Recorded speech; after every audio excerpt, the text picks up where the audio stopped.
And now, the rest of the story. Abby was at home in Buffalo, New York, when she received the exciting news that she and her husband would be moving into the house of their dreams. And then Abby rushed to meet him, and then unhappily learned the rest of the story. Her husband's dream house was more of a nightmare. Her husband's dream house had no gas and no plumbing. There was not much you could call a bathtub. The previous residents had been cooking over a kitchen fireplace, and the rest of the place was woefully inadequately heated. Couldn't they simply go back to Buffalo and forget the whole thing, Abby wondered. No, her husband said it was too late for that. Her husband had already committed them to this dismal property, and there they would have to stay.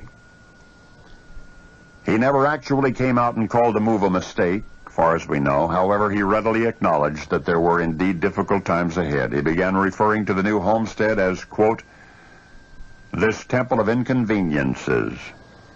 In fact, let me read you part of a letter that he wrote to a friend, quote, the busy week is nearly ended. I seize the precious moment simply to say that I'm very anxious that you and Mrs. Havens should come and make us a visit this winter.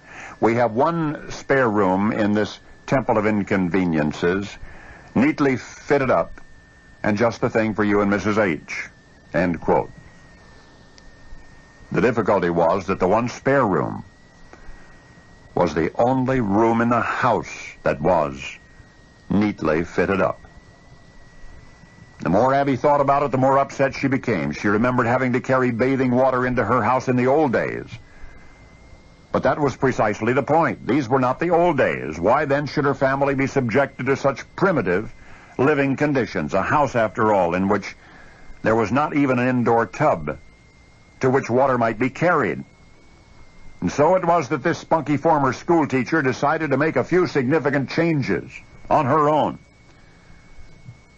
And so it was that Abby ordered the workmen to install the gas pipes and the water pipes and supervised the installations of a kitchen range and a big bathtub. But she didn't stop there. There were no books in the house, not even a dictionary, not even a Bible. So Abby, from nothing, began building a library, and her first selections included Hawthorne's Great Stone Face, The Scarlet Letter, Bryant's Thanatopsis, and Emerson's Essays. And then Abby began replacing worn furniture and carpets. She bought a piano and a harp and threw a big party to celebrate, and the big house sparkled and sang and laughed as it never had before. What you've just heard is history. What remains is one mystery. The neighbors objected. The neighbors talked and they tisked. A bathtub, they declared. And books, they declared.